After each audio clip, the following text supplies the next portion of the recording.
Gentlemen, we gather under the watchful eyes of history to scrutinize the oeuvre of Jeff Koons, a figure as divisive as any who has walked the path of artistry before or after us. Our discourse shall journey through the vibrant meadows of commercialism, sculpt through the marble of time, and bathe in the river of kitsch. Are we all prepared to unsheath our brushes, chisels, and minds? Aye, let us delve into this exploration. My hands, which have caressed the unforgiving marble into forms divine, stand ready to dissect the commerce-soiled fabrics of Koons' art. Balloon animals, where lies the struggle, the communion between artist and the obstinance of matter? Hold, Michelangelo, for innovation too finds its place within the folds of the new and the untested. Koons, like us, seeks to expand the boundaries of what art may encompass, utilizing materials and concepts alien to our own epochs. But indeed, where does the essence of creation rest in this mechanized production? Aye, but is it not the essence of art to challenge, to provoke? My canvases have splintered the confines of tradition, and in Koons' reflections, I perceive a kindred spirit. Yet one wonders if the mirror he holds up to society reflects anything beyond the shallowness of our own gaze. Your discourses orbit around the sun, yet neglect its warmth. My own journey, bathed in colors and tumult, found solace in the authenticity of emotion. Can one say the same for Koons, whose creations whisper cold ironies rather than the soul's fervent cry? And what of the landscape transformed? My impressions sought not to capture, but to liberate the essence. Koons disrupts, yes, but to what end? As dew upon the morning's petal, does his work evoke the ephemeral or merely the synthetic glare of permanence? Fie on this talk of synthetic. Art is the manifestation of the divine, an act of creation that binds the soul to the ethereal. Yet must we not also consider our own roles in this grand tapestry, as creators, innovators, or mere observers? The future unfolds in the daub of paint, the chip of marble, the pressing of keys. True, for the landscape of art is ever malleable, bending to the will of societal pulses. Yet it remains that we, the architects of vision, must guard against the erosion of meaning and depth. Ah, but to suffer for one's art, to imbibe it with the blood of one's heart. This path Koons treads, bathed in the incandescent glow of public scrutiny, where does it lead? To ponder the digital, the realm wherein reality softens and mutates under technology's gaze. Does Koons harness this ethereal steed, or is he borne aloft, untethered from the tangible earth? Boldly have we embarked upon this discourse, my esteemed fellows. Our journey through the looking glass of Koons' universe promises to be fraught with contention, reflection, and perhaps enlightenment. Let us venture forth with minds open and tongues sharpened, for the tapestry of art unfurls in myriad dimensions, each thread a discourse unto itself.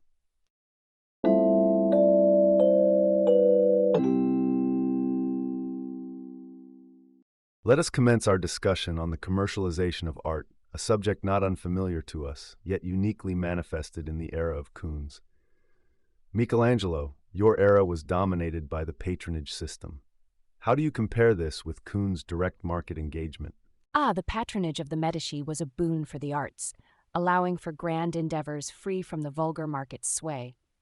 Koons, however, dances with commerce unabashedly. His balloon animals, though whimsical, seem more at home in the marketplace than the sacred halls of the church or the noble estate. In my time, art was a path to the divine, not merchandise to be traded. Yet, must we not consider the patron's hand in guiding innovation?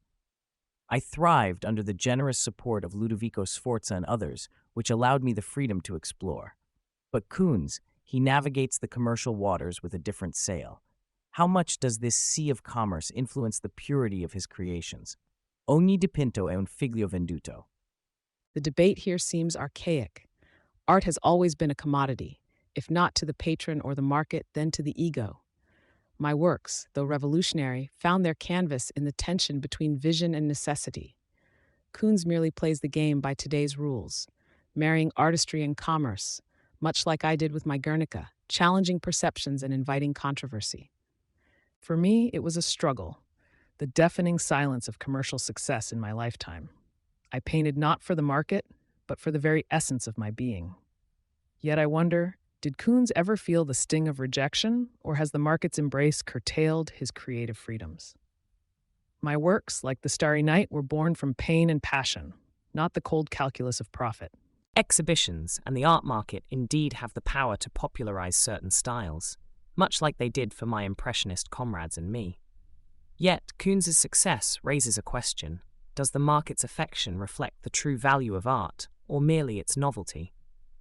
Our struggles paved the way for acceptance, but Koons' path seems paved in gold from the start. A fervent start. We align and clash in views as colors on a palette. But as our discourse unveils, the relationship between art and commerce is as varied and complex as the strokes on a canvas. Let us then proceed, bearing in mind the multifaceted nature of our discussion on the commercialization of art in the light of Koons' endeavors. How does this engagement with the market shape the essence of what we define as art?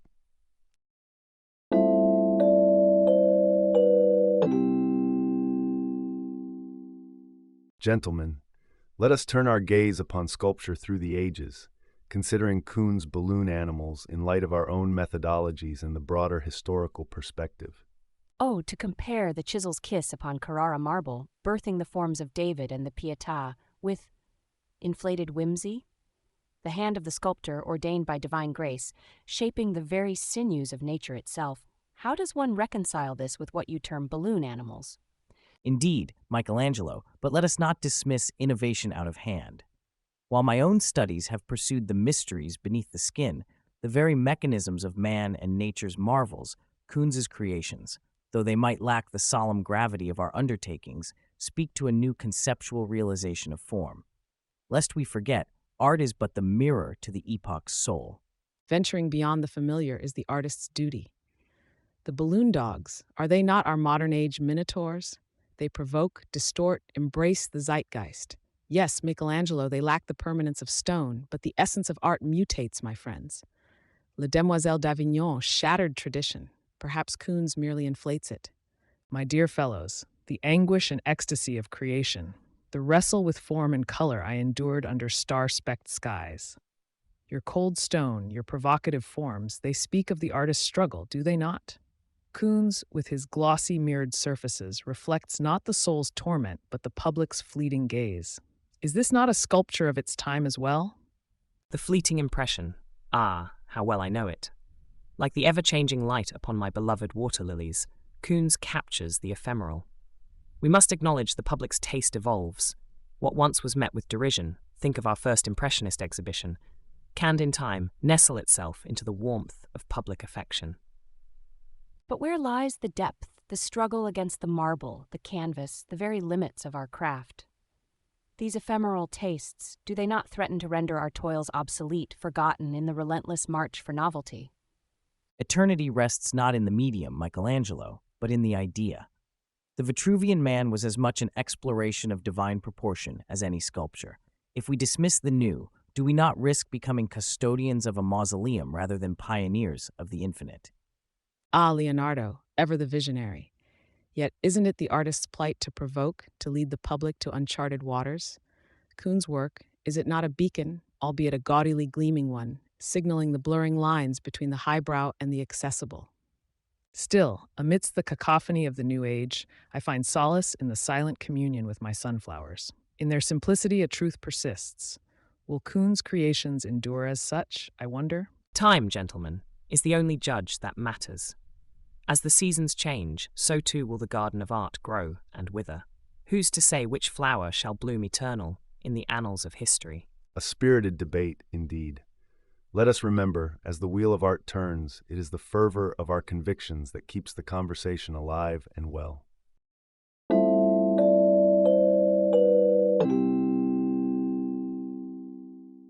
Gentlemen, let us delve into the heart of Koons' work, its vibrant kitsch and profound irony. Michelangelo, your thoughts on kitsch in the realm of high art? Ah, kitsch, a poison to the soul of artistry. In my day, to carve from marble was to commune with the divine. Koons' shiny trinkets, a far cry from the Pietà. His creations mock the sanctity of creation itself. Are we to place balloon animals alongside the Sistine Chapel? Per Dio. Michelangelo, my old friend, your passion blinds you. The essence of innovation often lies in the irony. Koons employs irony, not as mockery, but as a mirror to society's own absurdities. Isn't the Mona Lisa herself imbued with a subtle irony in her smile, Irony challenges the viewer, demands engagement. But there's where you both miss the mark. Art evolves. It's a beast of many faces. My Les Demoiselles d'Avignon, did it not provoke? Koons, like it or not, forces us to confront our own banality. Kitsch or not, he captures the zeitgeist. Art need not be solemn to be profound. I fear, though, that in this irony and embrace of kitsch, we lose the essence of emotional sincerity. My starry night whirls with my soul's turbulence, each brushstroke a testament to my anguish and awe of the world. Where is the soul in Koons' work? Can manufactured irony ever match the raw outpour of a troubled heart? The argument veers. Is not the role of art also to reflect its time? My water lilies capture the fleeting moods of nature, yet are they not of their time? Perhaps Koons merely holds up a mirror to the gaudy and superficial appetites of our age. Is it his fault, or ours, that the reflection is unflattering? A mirror, if it were only so. Koons elevates the vulgar, making mockery of the sacred act of creation. In my David, I sought the ideal, the divine in human form. Koons, however, barters in the novelty of banality. Where is the pursuit of the sublime? Dear Michelangelo, always you seek the divine. But remember, our dear friend Plato warned of the dangers of holding the forms too sacred. Koons challenges our perceptions of beauty, form, and the very nature of art. Is this not the divine comedy of creation? Precisely, Leonardo. Art's purpose is to provoke, to question. Koons' work is but a question posed in chrome and polychrome. We ought to ponder before we condemn. And yet, amidst this defense, I stand wary of art that leans too heavily on the crutch of irony. Does it not risk becoming a hollow echo, devoid of the personal, the impassioned, the genuine? We must admit, though, irony and kitsch have their place in the conversation of art. They disquiet the waters of complacency, forcing the viewer into confrontation. Koons or not, he engages the public discourse, for better or worse. A spirited debate, gentlemen. It seems Koons has in his way succeeded in sparking a vital dialogue. His reimagining of beauty, his daring embrace of kitsch and irony, whether we condemn or commend, it compels us to reflect on the evolving nature of art itself.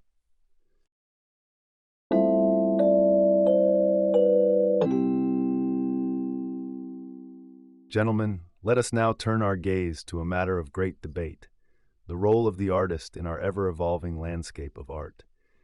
Is the artist today merely a curator of concepts, or does the sanctity of creation still rest in their hands? In this era that Koons heralds, the very essence of creation seems to fray and unravel.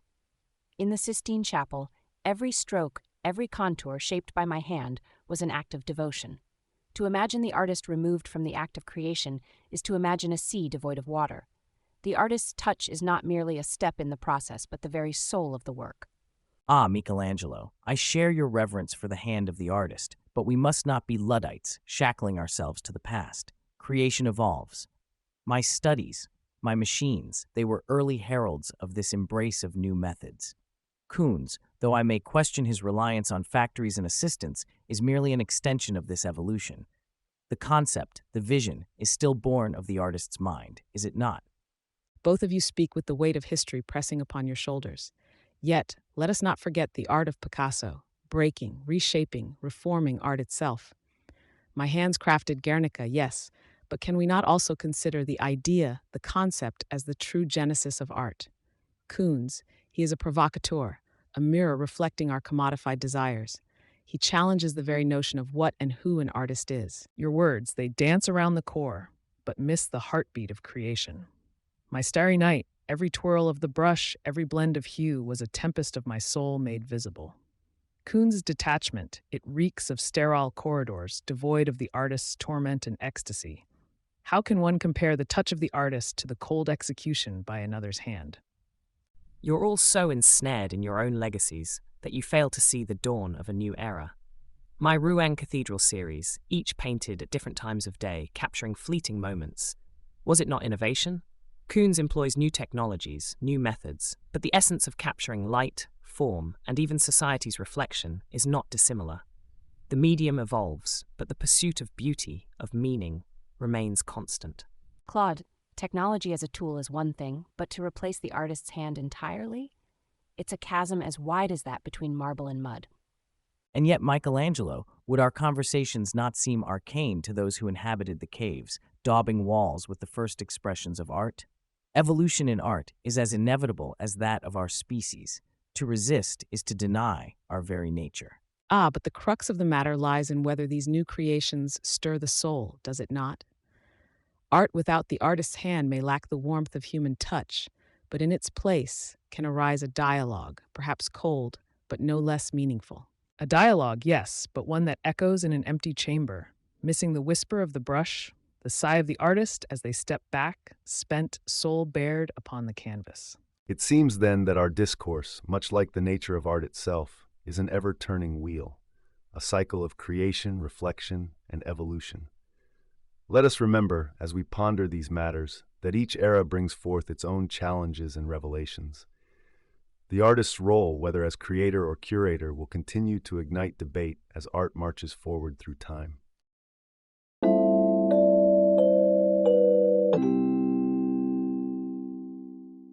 We now explore art's embrace of new frontiers, technology. Michelangelo, your thoughts on this digital dalliance? This fusion of art with technology, it's like carving David from a block of silicon. We lose the tactile delight, the dust, the weight of marble. Yet, curiously, I find this age's capabilities intriguing. Technology, while alien to my chisel, extends the canvas beyond the chapel's ceiling. But at what cost? Where lies the soul in these binary creations? Ah, Michelangelo, always wrestling with material. Yet remember, I too dabbled in the inventions of the future. Art and technology are not foes, but allies in man's quest for understanding. With every brushstroke of Mona Lisa, I sought not just to capture beauty, but to unravel the science behind the soul. Jeff Koons, using his mediums, is but another Da Vinci in his laboratory, experimenting, innovating. Art was always meant to evolve, to adapt. Both of you speak of innovation and evolution, yet I cannot help but scoff. Art, mi amigos, is the explosion of the soul, not the cold calculation of machines. My Guernica screams the pains of war, each stroke laden with the weight of human sorrow. Can a machine replicate such depth, such emotion? Art birthed from technology is but a shell, void of the warmth of human touch. Oh, how brightly the stars would shimmer in the night sky of the digital world. Yet I fear they'd lack the passion, the turbulence of my starry night. The digital brush, can it carry the weight of one's soul, the depth of one's despair? The canvas, coated not in paint but in pixels, does it not yearn for the touch of a madman, a lover, a dreamer? You romanticize the struggle, the chaos of creation, yet overlook the garden of possibilities technology offers us. My water lilies, floating seamlessly across the pond's surface, could they not find new life in the digital stream, reaching shores I never could? The digital era is not the end of artistry, but a new beginning, a fresh landscape waiting to be painted. But can this digital brush capture the divine spark, the very soul of creation? Art is God's breath, a whisper into clay. Can technology wield such power, or does it mock the heavens with its hubris? Ah, Michelangelo, you fear what you do not understand. Technology is but another tool in the artist's hand, an extension of our visions. Did not I, in my musings and inventions, seek to harness the winds, the waters, the very elements themselves? The digital age is but the next step in our dance with creation. Bah, you speak of tools and extensions as if art were a mere construction. My brush dances to the rhythm of my broken heart, a tango with despair and joy alike. No digital ghost can replicate this dance, this fiery corpus of human frailty and strength. In the swirls of my nights, in the wheat fields under troubled skies, I sought to capture the whispers of eternity. Will these digital streams carry the same whispers, or will they drown in the sea of technology's ambition? Fear not the sea, but learn to navigate its waves. The Impressionist movement was once seen as a rebellion, a departure from the norm. Today, we stand at the helm of another rebellion, where pixels might blend with paint, where the digital and the physical realm may coexist in harmony. A spirited debate, gentlemen. Technology, it seems, is both a frontier and a fear, a canvas vast and unfathomable. Its place within art, a question as old as creation itself, remains unanswered. Yet through your words, the dialogue continues, bridging eras, challenging the very essence of what it means to create.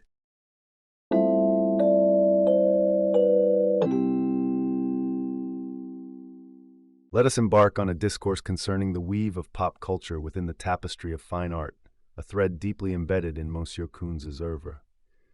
Michelangelo, your chisel has often touched the divine. What say you on art's dalliance with the ephemeral? The Sistine Chapel, my hand's labor, sought not fleeting fancy but the immortal. Art tethered to pop culture like Koons to me seems akin to building edifices on clouds. Vain, transient, where is the depth, the aspiration towards the eternal? Pop culture's embrace is a siren's song, leading only to obscurity's abyss. Yet is not the essence of innovation, the very heart of invention, found in the confluence of streams, merging the grand with the common. The Last Supper converses with common men, divine truths in mortal guise. Mona Lisa, her smile, captures the populace's spirit. Koons, in aligning with pop culture, merely extends this dialogue. Art evolves, and so must we, lest we fossilize. Ah, Leonardo, you speak of evolution, and I cannot help but leap into this fray. Guernica cried out in the vernacular of its era, a mirror to the massacre. Is this not the purpose of art? To reflect, to challenge, to provoke. Koons merely holds up the mirror to our absurdities, our consumptions. It is not the subject that ennobles, but the artist's eye. My stars, swirling in night's embrace, sought not the acclaim of the throng, and yet they commune with souls across ages. Pop culture, you say? It's but a flicker, a momentary glint. Does Koons' work whisper to the heart, stir the spirit, or does it shout, clamoring for attention in day's harsh light, only to fade as shadows lengthen? The water lilies, my endless fascination, they capture the fleeting, the ephemeral light. Is this not akin to the essence of pop culture? Yet, there is a distinction, a line in the sand. It is one thing to capture a moment, another to be ensnared by it. The danger lies not in the subject, but in succumbing to the superficial, forsaking depth for the allure of immediacy. A spirited exchange. Let us pivot to the ramifications of this embrace of the momentary. Does Koons' flirtation with pop culture dilute the broth of fine art or enrich it with new flavors? The floor is open. To adorn one's work with the fleeting masks of pop is to dance on the edges of oblivion. The true essence of art is diluted, washed away in the tide of the momentary. Yet consider this. By interweaving the threads of the popular, do we not expand the tapestry of what art can be?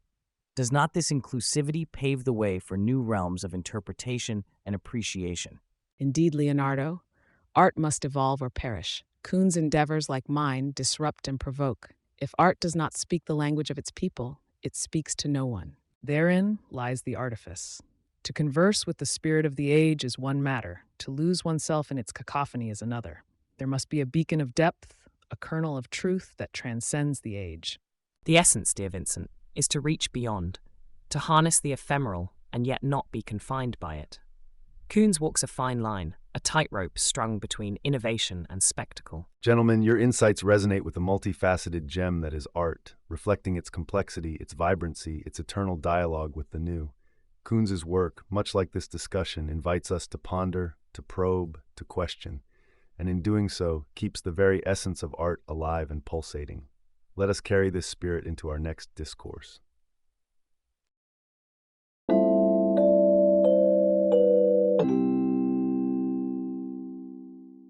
Let's galvanize this assembly with a topic that stirs the soul: beauty.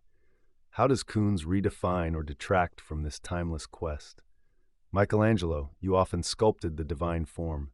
Does Koons' approach resonate with the Renaissance vision of beauty? By the celestial muse, no, my David, my Pietà. They breathe the divine air of beauty, chiseled from marble's cold heart. Koons. His creations mock the solemnity of our pursuit. Balloon dogs, reflections in shiny surfaces, they are but trinkets for the moneyed masses, lacking the profound depth of soul. True beauty lies in the struggle of man to free the divine form from the stone. Ah, but Michelangelo, consider this. Beauty, is it not in the eye of the beholder? In my Vitruvian man, I sought the golden mean, the harmony within proportions. Koons, in his own manner, seeks a balance, a harmony in materials, pop culture, and our modern life. It is a different lens through which to view beauty, yes, but not without its virtue. The mirror he holds up to society reflects the beauty in our everyday objects, our desires, and indeed, our follies. Both of you speak of beauty from pedestals built in epochs past. My Mademoiselle d'Avignon, it shattered the form, reinvented beauty from primitivism and cubism's fractured lens. Koons, he is much alike. He forces us to confront beauty in the banal, the kitsch. He says, look, beauty is not only in a sunset, but also in a vacuum cleaner ensconced in acrylic. Is it so wrong to find beauty in the simplicity of a reflective balloon when society itself values the ephemeral? Alas, amidst this tumult, I find myself adrift. Where Koons finds beauty in the manufactured, I sought it under the whirl of stars in the night sky, the sunflower's earnest turn towards the sun. There is a rawness to our natural world, an untouched beauty that Koons' work, with all its irony, seems to neglect. The beauty in a brushstroke, the agony and ecstasy in a single line, can these be replicated in a factory? Gentlemen, you speak of beauty as though it were a fixed star in the heavens, yet it shifts, like the light upon my water lilies, ever changing with the day's mood. Koons captures the fluidity of modern beauty, a reflection of our times. His works are perhaps not to our traditional taste, but they are a mirror to the beauty admired in our present society, however fleeting or shallow it may seem. A mirror reflecting the decadence of now. Where is the aspiration towards the divine, the elevation of the spirit? Beauty Michelangelo is an ever-evolving dialogue between the artist and their environment. Koons converses with our world through his works, as did we in ours. Can we not afford him a place at the table of discourse? It is the role of art to provoke, to push boundaries. Koons, like us, is a provocateur, challenging what art can be, what beauty can be. Yet, where is the line drawn? When does the challenge to conventional beauty become a mere spectacle?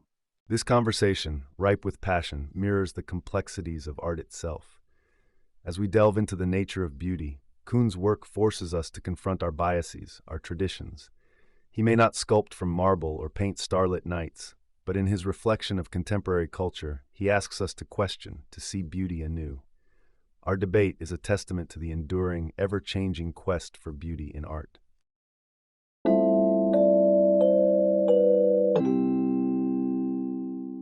Let us then delve into the matter of art and commerce, particularly through the lens of Jeff Koons' career. How do we reconcile the ethical implications of his commercial success? The coin does sing a melodious tune, but at what cost? The Sistine Chapel was not painted for coin, but for glory, for God. Koons, with his factory of objects, where is the divinity? Where is the soul? Like my David, true art stands tall, chiseled from the hands of its creator, not churned from the belly of commerce. And yet, is not innovation a form of brilliance? Surely, we must not chain our understanding of art to the workshop alone. Art evolves, as does science. Mio carissimo amico Michelangelo. Koons has harnessed the tools of our age, much as I did with the flying machine. The question thus lies not in the mechanism of creation, but in the purity of intention behind it. La purità, sempre la purità, amici miei. But there lies the rub, does it not?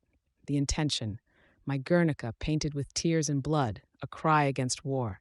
Art must indeed provoke challenge, yet Koons' provocations, are they but mere whispers drowned by the clinking of gold? Art as a commodity alone loses its teeth, becomes docile. Oh, to be touched by the hand of success as Koons has. Yet I fear, in a field of sunflowers under a starry night, the beauty becomes lost when the chase for gold overshadows the pursuit of emotional truth. My life, tortured as it was, sought only to lay bare the rawness of emotion. Can one truly say the same of art birthed purely for commerce? L'art pour l'art. Yet we find ourselves at a crossroads, where art and commerce embrace, in a dance as intricate as the lilies upon my pond. Koons has indeed ushered us into uncharted waters, waters reflecting not the skies, but the shimmer of affluence. Is this the future we envisage, where art's value is measured by its price tag, not the depth of its reflection? A vivid picture you all paint, from the glory of creation for divine or emotional pursuit to the mechanics of art in the age of commerce. Koons indeed reignites this age-old debate with a modern twist. Do we then view him as a pioneer or as a cautionary tale? A caution, I plead, lest we forget that art's true worth lies in the sweat and blood of its creator, not the jingle of coins in a merchant's pocket. But remember, to stifle innovation with too harsh a judgment would be to deny the very essence of creativity. Let us not be too quick to shun the new. True innovation disrupts, it does not conform. Yet in this disruption, let us not lose sight of art's soul. For in the end, Is it not the artist's hand and heart that should guide the brush, rather than the siren call of lucre? Indeed, the future of art must balance between the purity of expression and the inevitability of commerce.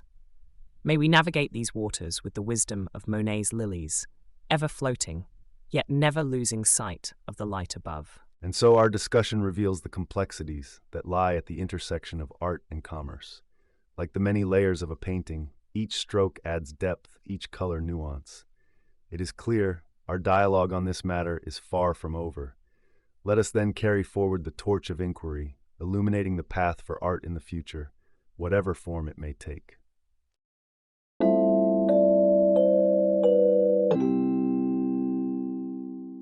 Gentlemen, let us delve into the realm of public art and its profound impact. Given Mr. Koons' notable contributions via large-scale installations, what are your thoughts on the intersection between art, the public space, and societal engagement? Public art, the colossus that stands in the piazza, it demands more than mere observation. It requires a dialogue with the heavens and earth.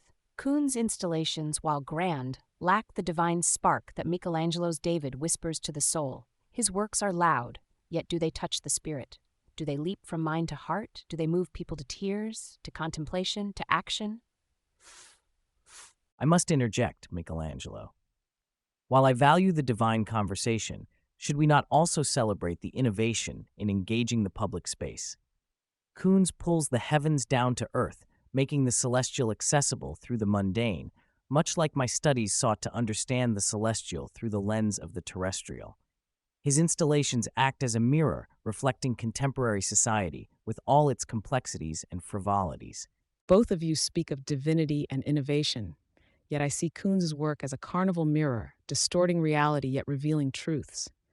His balloon dog is not just a toy, but a monument to modernity's whims. Is there not profound commentary in turning the transient into the immortal? There's a raw beauty in the fields of Arles that no balloon animal could hope to capture. Yet I find myself ensnared by the spectacle. Koons' audacity to fill the void with vibrant kitsch challenges the very notion of public art. It's not just the sunflowers that should command the public squares, but perhaps these playful giants too. They provoke, they question, and in their irony, they find their sincerity. Each of you sees a fragment, yet fail to apprehend the vista before us. Consider the water lilies, floating effortlessly, bending the light of the world to their serene composition. Koons' installations, while not to my personal taste, orchestrate the light of modernity. They capture attention, provoke debate, and indeed, are they not then successful as public art? They make the public space a living gallery, accessible not only to the connoisseur, but to every passerby who finds themselves confronted by art. A lively debate indeed. It seems Mr. Koons' installations serve as both a mirror and a beacon, reflecting the complexities of our times and illuminating the role of art in the public sphere. They challenge traditional notions, invite controversy, and engage a broader audience in the dialogue of art. Despite our varied perspectives, do we not all agree that such conversation is vital? True, Rembrandt, though the conversation must elevate the soul, not just engage the eyes. And yet, to engage at all is the first step on the ladder to the stars. Art in the public sphere has the power to lift us, to inspire curiosity and wonder. Let the public squares be filled with provocations and curiosities. Let art unsettle us, for in discomfort we grow. As the fields under a turbulent sky provoke contemplation, so too does public art, in all its forms, provoke a deeper understanding of ourselves and our place in this world. The spectrum of light is vast, and all hues contribute to the majesty of the dawn. Let art in every form populate our shared spaces, for in diversity there is unity. Indeed, the beauty of our discourse lies in our diverse perspectives. Koons has undoubtedly left an indelible mark on the landscape of public art, challenging us to expand our definitions and embrace the evolving dialogue between the artist and the community.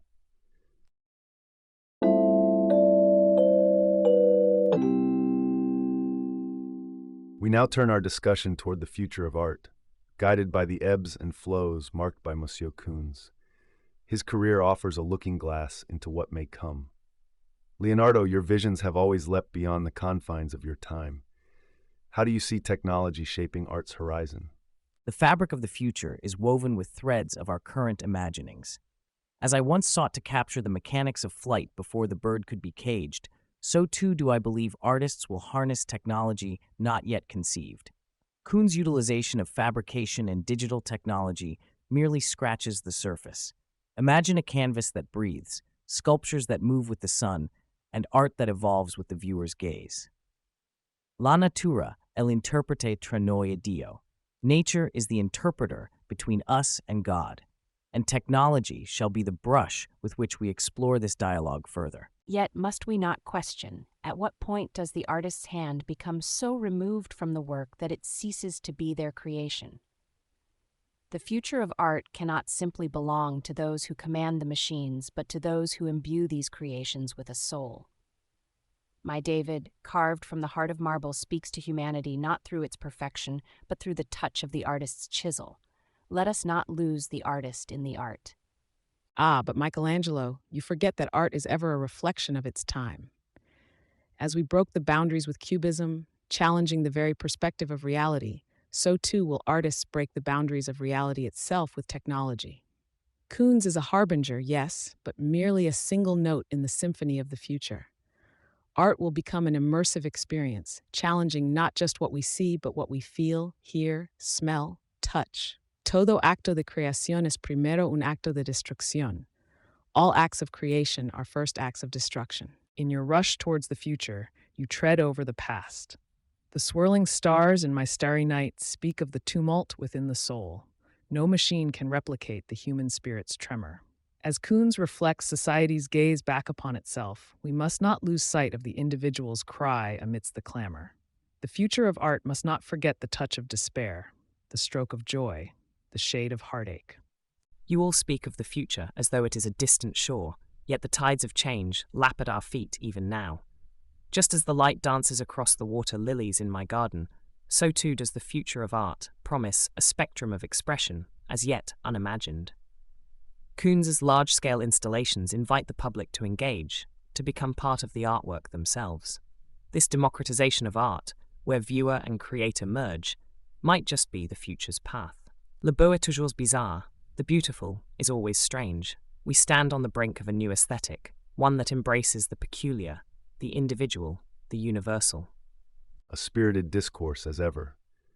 Our journey through today's dialogue, much like art, remains a mirror to our world, reflective, refractive, and at times confrontational.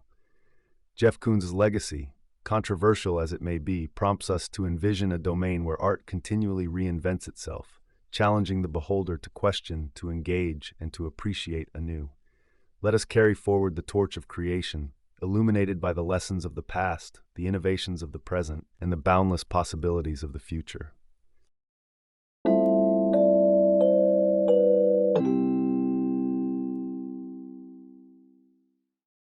We find ourselves at the threshold of our discussion's end, a moment to reflect upon the tapestry we've woven through our words about Jeff Koons. It falls upon us now to render our final contemplations. Michelangelo, your thoughts hold the weight of marble, yet I anticipate they soar as the arches of St. Peter. Koons, with his balloon animals and mirrored surfaces, casts a shadow on the sanctity of creation. My hands, chiseled David, breathed life into the stone. Koons instead conjures his visions through fabrication and industry. This spectacle, is it art, or merely a reflection of society's voracious appetite for the hollow and the transient? In my time, we sought the eternal through the medium of our craft. Ah, Michelangelo, ever so bound to the solidity of your marbles. Yet consider, art evolves. The Vitruvian man in all his glory was once a radical notion, merging art and science. Koons, too, merges worlds, the tangible and the conceptual, technology and expression. I do not drape my approval over all his endeavors, but in his audacity, there is a glimpse of the future.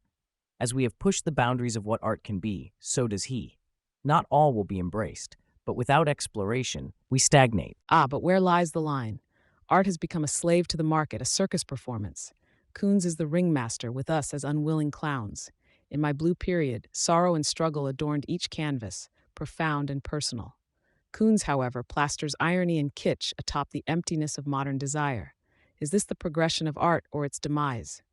Yet perhaps we cast too harsh a light. The provocateur, after all, is an artist too, a mirror to society's grotesque, insatiable hunger.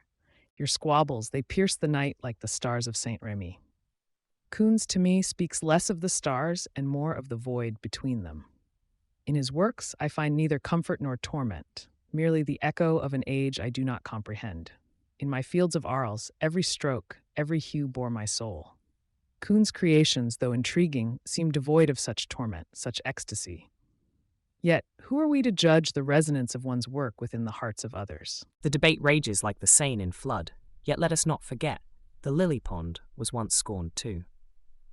Koons challenges perception, as did I by capturing light and air. Our epochs differ, our canvas not the same. Koons' works, whether they enchant or repulse, have etched their mark upon the age. It is the dialogue, the tumult he incites, that mirrors the very essence of art's unending quest. So we find ourselves amidst a tapestry of varied threads, some frayed, others luminous. Koons, like each of us, navigates the labyrinth of creation, of legacy. Let us then, whether through the chisel's kiss upon marble or the brush's tender graze upon canvas, remember the power of art to evoke, to challenge, to mirror the kaleidoscope of human endeavor. Our discourse concludes, yet the dialogue, like the river's flow, endures beyond the confines of time and epoch.